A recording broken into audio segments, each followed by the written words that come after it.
In President Trump's first term, his administration engaged in talks with Kenya over a potential free trade agreement, a first for sub-Saharan Africa.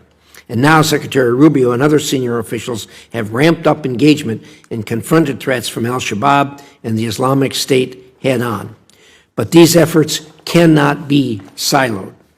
They must be part of a broad strategic effort to protect American interests in Africa while also protecting the U.S. taxpayer's pocketbook. Many African nations maintain troubling ties with China, including key national security partners. Just last month, President Ruto declared that Kenya, a major non-NATO ally, and China are co-architects of a new world order. That's not just alignment to China, it's allegiance. I submit for the record the text of that speech. I'm going to enter it in the record at the conclusion of the hearing that describes this. Relying on leaders who embrace Beijing so openly is an error.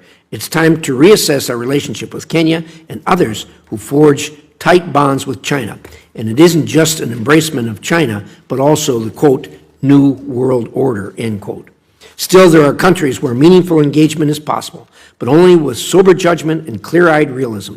We must stop building U.S. policy in Africa around individual leaders and instead focus on strengthening institutions, expanding private sector ties, and empowering the region's young and dynamic populations. Watching President Ruto with the Chinese holding hands and talking about a new world order is just stunning.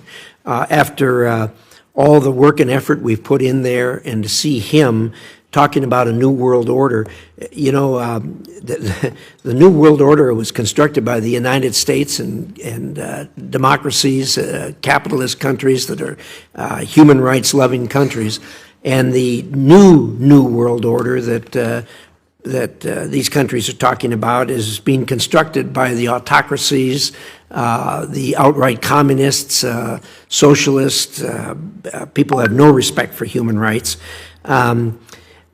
It's stunning to hear countries talk about wanting to join or promote that world order when the world order that was constructed after World War II has served us so really well. Certainly not perfectly, but then again, the world isn't a perfect place, but so much better than what you'd see if the autocrats took over.